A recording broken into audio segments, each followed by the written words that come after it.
자, 같이 한번 읽어볼까요? 요한복음 1장 35절부터 40절입니다. 다음날 시작. 다음날 요한이 자기 제자 두 사람과 같이 서 있다가 예수께서 지나가시는 것을 보고서 보아라 하나님의 어린 양이다 하고 말하였다. 그 두 제자는 요한이 하는 말을 듣고 예수를 따라갔다. 예수께서 돌아서서 그들이 따라오는 것을 보시고 물으셨다. 너희는 무엇을 찾고 있느냐? 그들은 랍비님 어디에 묵고 계십니까? 하고 말하였다. 예수께서 그들에게 대답하셨다. 와서 보아라. 그들이 따라가서 예수께서 묵고 계시는 곳을 보고 그날을 그와 함께 지냈다. 때는 오후 4시쯤이었다. 요한의 말을 듣고 예수를 따라간 두 사람 대 한 사람은 시몬 베드로와 형제가 아닌 안드레였다. 아멘. 여기 요한복음 1장에 보면 예수님이 처음 제자를 삼는 장면이 나옵니다. 세례 요한이 자기 제자 두 사람한테 같이 서 있다가 예수님이 지나가는 걸 보고 보아라 하나님의 어른 양이다고 말했을 때 예수님의 세례 요한이었던 사람 두 사람은 예수님한테 물어봤어요. 어디에 묵고 계신지. 그리고 예수님이 얘기했어요. 와서 보라고요. 그리고 와서 봤습니다. 예수님을 따라간 제자가 이 제자 그들의 인생에는 삶의 터닝 포인트였고 아주 큰 변화의 시간이었습니다. 저는 오늘 설교 주제를 나는 제자입니다 라고 준비했습니다. 나는 제자입니다. 첫 번째 포인트는 이 구절에서 나온 말씀인데요. 제자는 예수님을 따라 사는 사람입니다 라는 소제자입니다. 여기 나온 두 명의 제자는 예수님을 직접 받고 교제하면서 예수님이 계신 곳에 묵고 계신 곳에 가서 예수님이 말씀하시는 것, 또 예수님이 사는 방식, 또 예수님이 갖고 있는 기도, 예수님이 갖고 있는 하나님과의 관계를 보고 나서 깨닫게 됩니다. 완전히 다 깨닫진 못하지만 이 사람이 나의 선생님이 될 수 있다. 이 사람의 제자로 난 남고 싶다라는 어쩌면 그 당시의 삶에는 작지 않은 결정을 할 수 있는 큰 부분을 하게 됩니다. 제자는 예수님을 따라 사는 사람이라고 우리는 배웠습니다. 아멘. 우리에게 제자라는 단어는 어쩌면 크리스찬이라는 단어보다 더 강력한 것 같아요. 같은 단어인데도 불구하고 우리는 제자라는 단어에 교회의 정체성이 더 묻어 있습니다. 우리 주보를 보면요. 나는 예수님의 제자로 살기 위해 예수님의 제자를 삼고 있게 이 자리에 모였다는 것이 우리 주보에 나와 있는 정체성이에요. 우리는 제자로 살고 싶고요. 또 제자를 삼고 싶은 교회이기도 합니다. 제자는 예수님을 따라서 살고 있기 때문에 예수님한테 배우는 사람이죠. 그들은 예수님과 3년 동안 있으면서 그 나머지 삶의 가장 중요한 부분을 예수님처럼 살고자 했고 배운 것, 그 3년 동안 배운 것으로 그들은 무엇인가 삶의 큰 변화를 갖게 되었습니다.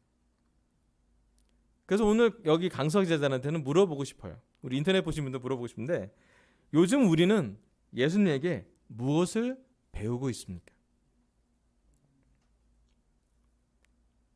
다른 사람이 아니라 다른 선배 인도자가 아니라 교회에서가 아니라 또 어떤 목사인 저한테서가 아니라 직접적으로 여러분이 예수님한테 배우고 있는 것은 무엇인지를 한번 생각해 볼 필요가 있습니다.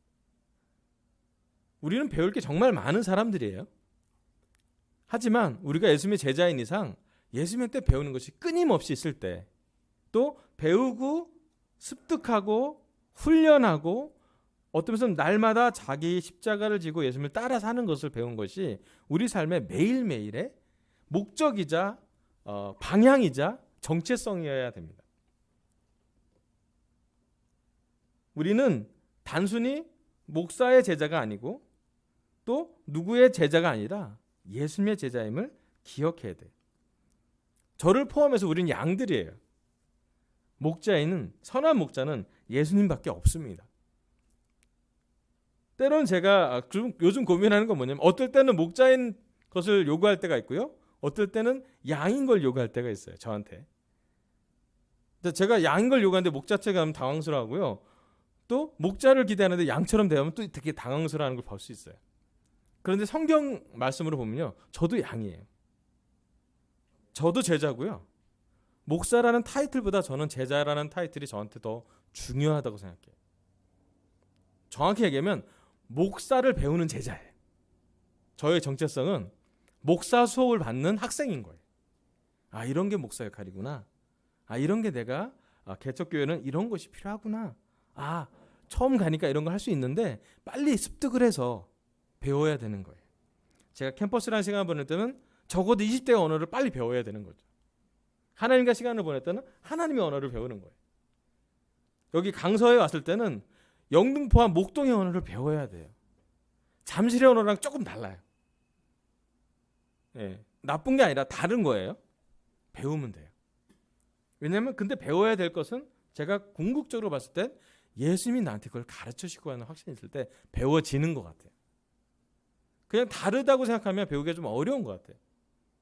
근데 예수님의 제자로 살면서 예수님이 묵고 계신 곳, 예수님이 함께하는 제자의 삶을 살아가는 걸 봤을 때 제가 지금 우리 강서교회와 예수님의 제자로서 서로 사랑하려고 하고 배워나가는 것을 볼 수 있는 것 같습니다. 로마서 12장 1절부터 3절 보도록 할게요. 로마서 12장 1절부터 3절. 형제 자매 여러분, 그러므로 나는 하나님의 자비하심을 힘입어 여러분에게 권합니다. 여러분의 몸을 하나님께서 기뻐하실 거룩한 산 제물로 드리십시오. 이것이 여러분이 드릴 합당한 예배입니다. 여러분은 이 시대의 풍조를 본받지 말고 마음을 새롭게 함으로써 변화를 받아서 하나님의 선하시고 기뻐하시고 완전하신 뜻이 무엇인지를 분별하도록 하십시오.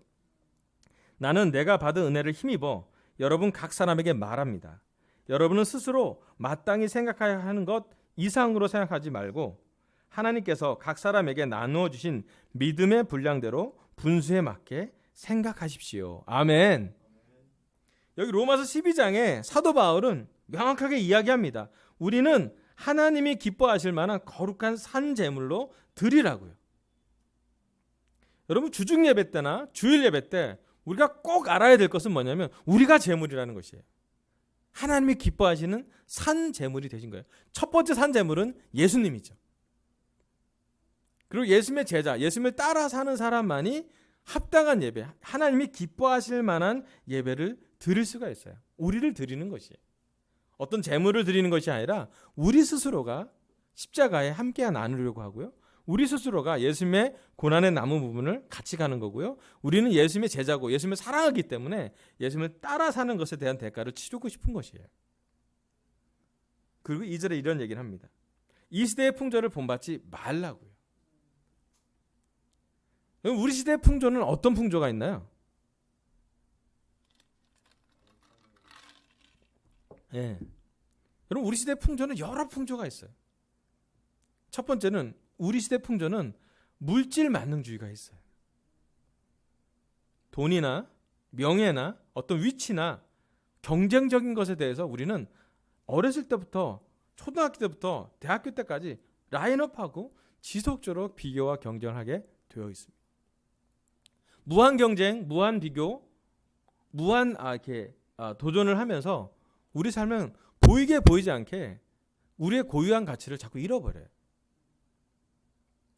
세상에도 많은 풍조를 하다 보면 우리는 항상 이게 삼각형 구조라서 성공하는 사람은 되게 적고요. 중간중간에 학년마다 새로운 삶의 터닝 포인트마다 중학교 때, 고등학교 때, 대학교 때, 직장일 때 결혼해서 아이를 낳고 여러분 직장에서 여러분 삶에서 개인적인 인생을 살아가고 30대, 40대, 50대를 살아가면서 우리는 자꾸 이 세상 풍조처럼 따라갈 때 우리는 떨어져 나가는 뭔가 뒤처진 뭔가 열등한 그런 삶으로 인식하기가 딱 쉬워요. 그런데 성경은 이렇게 써 있습니다. 이 세상의 풍조를 본받지 말고 마음을 새롭게 함으로 변화를 받으라고.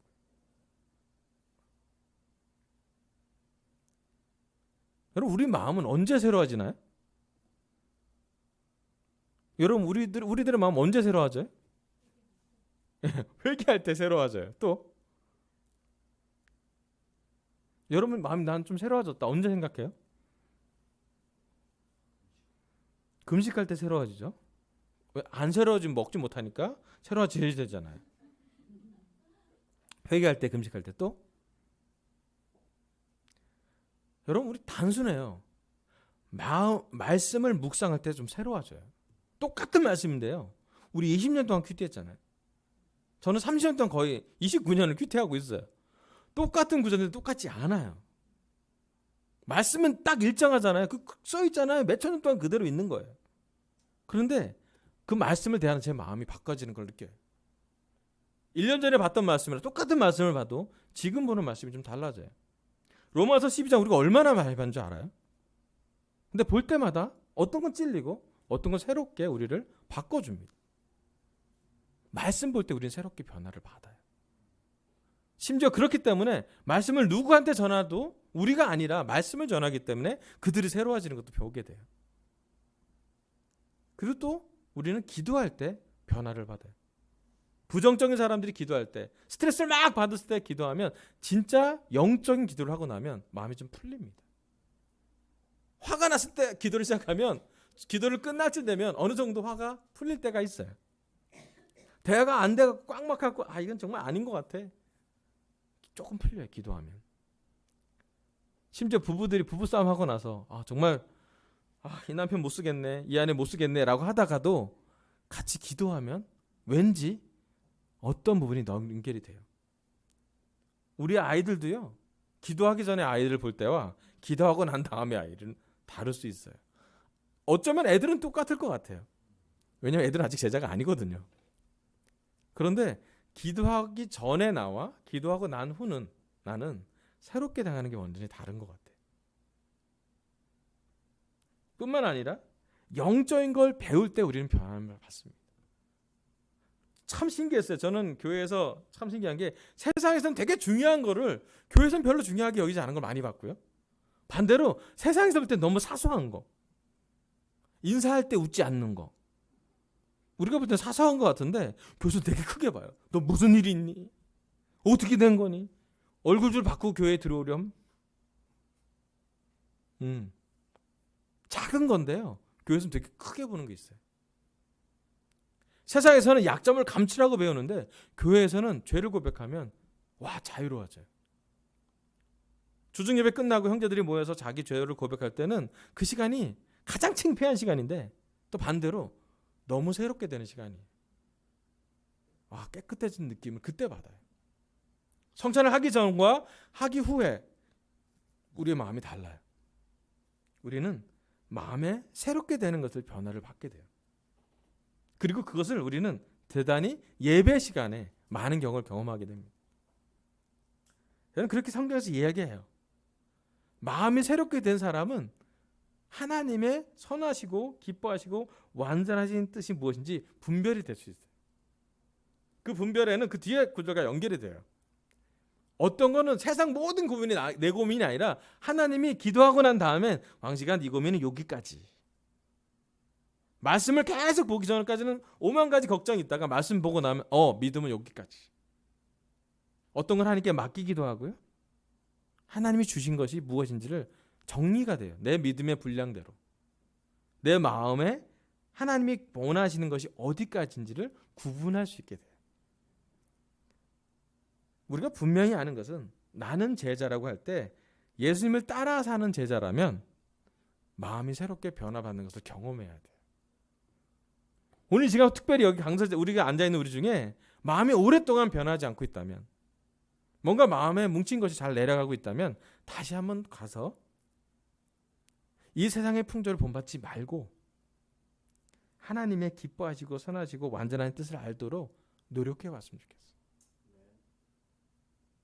그게 말씀을 더 깊게 읽든지 아니면 충분하게 기도하든지 아니면 어떤 깨달음을 얻을 때까지 하나님이 주시는 것들을 찾아보는 것이에요. 한 번의 기도가 아니라 꾸준하게 기도해 보는 것이에요. 그리고 하나씩 새롭게 될 때까지 뭔가를 시도해 본다면 우리 강석기 제자들이 새롭게 될 거라고 저는 믿어요. 왜냐하면 말씀에 그렇게 기록되어 있거든요. 우리가 정말 거룩한 산 제물이 되어서 합당한 예배를 하나님이 기뻐하시는 합당한 예배를 드릴 때면 이 주중 예배도 그런 예배가 되고 특별히 주일 예배도 그러한 예배가 된다면 예배가 끝나도 우리는 마음이 변하다고 느낄 거예요. 우리 서울 그리스도교회 특별히 강서센터를 움직이는 동력은 제가 제공하는 것이 아니라 하나님이, 예수님이 여러분 마음에 심어준 그 무엇 때문에 움직일 거예요. 왜냐하면 우리 모두가 예수님의 제자이기 때문입니다. 아멘. 여러분, 우리는 예수님을 따라 사는 제자입니다. 예수님한테 배우십시오. 예수님한테 가십시오. 예수님과 함께 걸으십시오. 예수님과 함께 문제를 나누십시오. 또 예수님이 주시는 말씀 속에서 우리는 마음을 새롭게 변화하시길 바랍니다. 아멘. 아멘. 두 번째는요, 요한복음 8장 31절 32절입니다. 아주 유명한 구절이에요. 제가 읽어보겠습니다. 요한복음 8장 31절 32절입니다.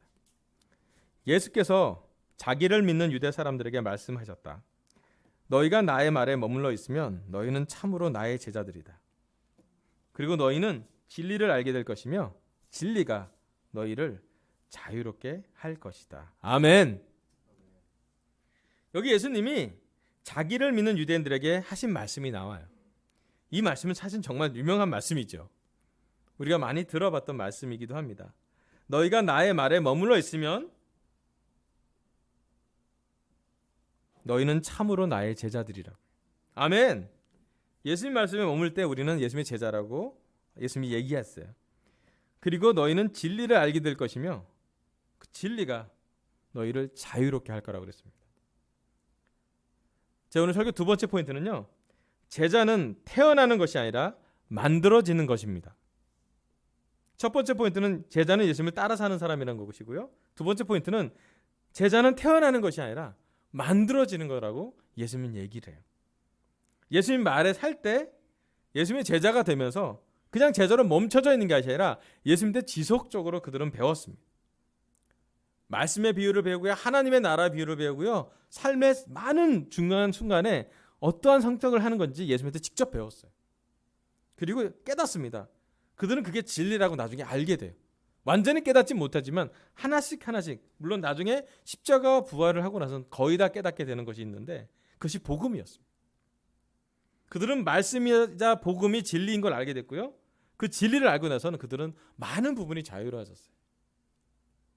베드로가 그렇게 두려워했던 생명에 대한 두려움을 베드로는 벗어 던졌습니다. 사도 바울은 유대인들의 한계를 벗어 던졌어요. 이방인들에게도 복음이 똑같이 적용되는 걸 목격하고 말았어요. 그것뿐만 아니라 그들은 12명이 서로 다른 사람들이 서로 다른 문화, 세모연도 있었고 어부도 있었고 열심당원도 있었고 여러 사람들이 있었지만 그들이 예수님 덕분에 사실은 가족보다 더 친한 공동체가 되어버립니다. 자기가 갖고 있는 모든 것을 나눌 수 있게도 되고요, 그들의 한계인 문화의 한계나 언어의 한계를, 심지어 자기 개인 역사의 한계를 넘어가는 것을 그들은 경험하게 되었습니다. 신약을 시작하는 4개 복음서는 예수님 제자들이 얼마나 예수님에게 많은 것을 훈련했는지가 나온 구절이 많습니다. 여러분, 4대 복음서는 다 읽어보세요. 제자들이 공이 어떤 모습으로 많이 드러나는지. 여러분, 복음서에 나온 제자들의 모습은 어떠세요? 아름답습니까?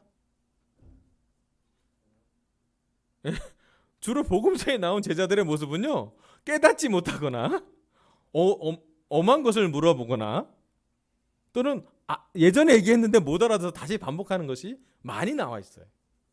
그렇지 않습니까? 그럼 그것을 보고 우리는 무엇을 느껴요? 제자들의 약간 좀 모자란 모습을 보면서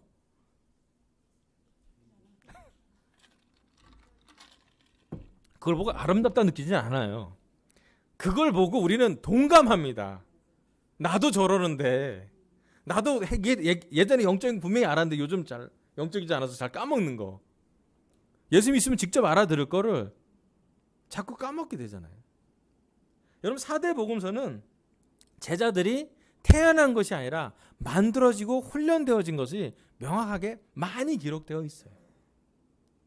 어쩌면 예수님이 설교를 많이 하다가 예수님의 공생의 사역의 마지막 부분은 제자들에게 개인적인 설명이 성경에 더 많이 나와 있습니다. 왜 그러냐면요, 점점점 많은 사람에게 퍼블릭 스피칭, 공공장소에서 설교하는 것보다 개인적으로 눈을 맞추면서 각 사람에게 적절하게 제자 훈련 것으로 그들의 마지막을 정리하게 됩니다. 여러분, 제자가 되면서 우리는 하나씩 배우게 됩니다. 교회 오면 따뜻하게 인사하는 것, 우리의 말과 행동이 변화되는 것, 거짓말을 하지 않는 것, 욕하지 않는 것, 또 비방하지 않고 직면하는 것, 용서하는 것, 사과하는 것, 사랑한다고 표현한다는 것. 우리는 정말 교회 안에서 만약에 이 세상에 있으면 배우지 못할 것들을 정말로 많이 배웠어요. 그리고 그것이 좀 익숙하지 않죠. 내성적인 사람들이 외향적으로 하는 것도 쉽지 않고 외향적인 사람이 내향적으로 되는 것도 쉽지 않아요. 하지만 우리 모두는 예수님이라면 이렇게 했을 거야. 예수님의 제자는 이렇게 훈련받았어. 예수님의 제자는 이렇게 살았기 때문에 우리 이렇게 살자라고 했을 때 부족하고 불편한 것도 있지만 우리는 그것을 해내가고 있었어요. 그런데 중요한 것은 오늘 우리 계속 제자스럽게 예수님과 닮아가고 있는지는 한번 봐야 돼요. 왜냐하면 예수님은요 10년 된 제자라서 20년 제자라서 30년 된 제자라서 만족하는 것이 아니에요. 예수님은 얼만큼 오랜 시간도 중요하지만 얼만큼 예수님과 가까워졌는지가 더 중요합니다. 얼만큼 예수님에게 더 많이 배우고자 하고 열망하고 있고 얼만큼 예수님의 제자들처럼 작은 부분에 훈련받고 있는지를 물어보고 싶어요. 요한복음 13장 34절 35절 이렇게 써 있습니다. 우리가 잘 아는 구절이에요. 이제 나는 너에게 새 계명을 준다. 서로 사랑하여라. 내가 너희를 사랑한 것 같이 너희도 서로 사랑하여라. 너희가 서로 사랑하면 모든 사람이 그것으로써 내 제자인 줄을 알게 될 것이다. 아멘. 예수님의 제자들의 발을 다 닦아준 다음에 얘기합니다. 내가 너희를 사랑한 것처럼 사랑하라고.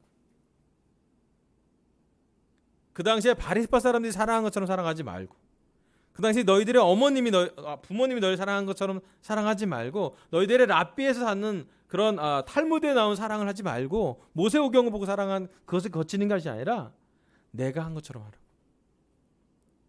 예수님은 사랑하는 것을 가르쳤고 사랑하는 것을 표현했고 제자들은 늘 예수님에게 새롭게 사랑하는 것에 대해서 배웠습니다. 그래서 예수님의 제자들은 예수님이 있었을 때는 하나가 되었어요. 또 예수님이 십자가를 지고 부활하고 난 다음에 예수님이 떠나고 난 다음에 성령님이 함께해서 그들은 하나의 띠가 생겼습니다. 한 세례, 한 성령님, 한 몸으로 그들은 부름 받았고요. 누가 무슨 역할을 하던 간에 그들은 하나의 영으로 움직였습니다. 물론 초대교회 안에 1세기 교회 안에 문제도 있었고 어려움도 있었습니다. 하지만 어떠한 어려움도 그들은 기도하면서 하나가 되면서 문제가 해결된 걸 볼 수가 있어요. 고린도서 13장 13절에 이렇게 써 있습니다. 그러므로 믿음, 소망, 사랑 이 세 가지는 항상 있을 터인데 그 가운데 으뜸은 사랑입니다. 사도 바울은 명확히 이해했어요. 사랑을 이해할 때, 또 사랑을 배울 때, 또 사랑을 실천할 때 우리가 가장 예수님 같아지는 모습으로 간다고요. 그리고 오늘 시간 우리는 우리의 삶은, 우리의 마음은 얼만큼 만들어지고 있는지, 예수님의 제자로 지속적으로 훈련받고 있는지를 물어봤으면 좋겠어요. 예배가 끝나고 우리가 소그룹 모임을 할 때 여러분한테 스스로 한번 물어봤습니다. 내가 올해 이 부분은 훈련받고 싶다. 내가 정말 예수님과 닮지 않은 이런 부분이 있는데 예수님과 닮아가기 위해서 누가 나한테 좀 물어봐줬으면 좋겠다. 그 수중예배라도 짧게 보낸 시간이라도 이 부분에 대해서 내가 예수님과 닮아지고 있는지 누가 나한테 도와주면 좋겠다고 도움을 청해 보십시오. 그러면 도와줄 거예요. 왜냐하면 우리 서로 태어나는 제자가 아니라 만들어지는 제자로 살고 있기 때문이에요. 그럼 여러분 지속적으로 우리가 구원을 이뤄가게 되고 구원 받아서 너무 감사하고 성령을 받은 것이 너무 감사하지만 앞으로 더 구원을 이뤄가야 될 부분도 있고요. 우리 성품을 예수님과 더 닮아가야 될 부분도 있고요. 더 나아가서는 그렇게 예수님과 닮아져서 예수님처럼 누군가를 또 구원하는데 우리가 통로로 쓰임 받아야 되잖아요. 아멘. 여러분, 제자는 태어나는 것이 아니라 만들어진다고 했고요. 여러 성공과 실패가 복음서에 써 있고요. 그들의 고민이 사도행전에 써 있고요. 그 사도행전의 고민이 지금 우리의 고민일 것 같아요. 여러분, 여러 가지 실수도 할 수 있고 부족할 수도 있지만 배웠으면 좋겠어요. 참 놀라운 건 여러 가지 부족한 중에서도 계속 시도해 보는 사람은 배워요. 근데 시도조차 안 하면요, 배워지지 않아요. 여러분, 우리 강서교회 제자들이 지속적으로 뭔가를 시도해 봤으면 좋겠어요. 재밌는 건요, 많이 시도하면 많이 실패할 거예요. 아멘.